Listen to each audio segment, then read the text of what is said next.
Burkina Faso. Le combat pour l'indépendance totale a commencé à suivre le capitaine Traoré.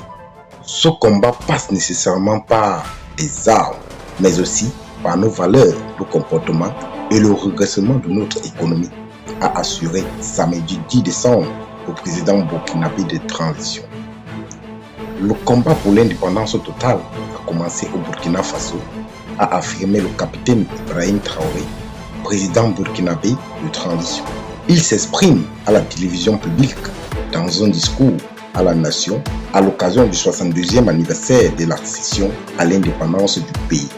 L'heure n'est pas à la fête, notre indépendance n'est pas acquise parce que nos terres sont occupées, notre économie est balbutiante et nos mains sont liées, a-t-il déclaré, invitant à la sobriété. Plus de sacrifices, estimant que le destin du pays changeait le 30 septembre, date du coup d'État qui l'a porté au pouvoir.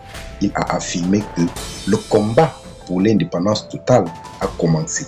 Ce jour-là, ce combat passe nécessairement par les armes, mais aussi par nos valeurs, nos comportements et le redressement de notre économie. Il a demandé plus de sacrifices à ses compatriotes afin que cette lutte soit menée par les Burkinabés pour libérer les terres du Burkina Faso, les appelant à rester confiants, soudés, mobilisés derrière les forces de défense et de sécurité, ainsi que nos vaillants volontaires pour la défense de la patrie. 90 000 civils ont rejoint les vaillants volontaires pour la défense de la patrie. Selon le capitaine Ibrahim Traoré, l'espoir est permis parce que nous ne lâcherons pas, nous irons jusqu'au bout de ce combat pour l'indépendance totale de notre patrie.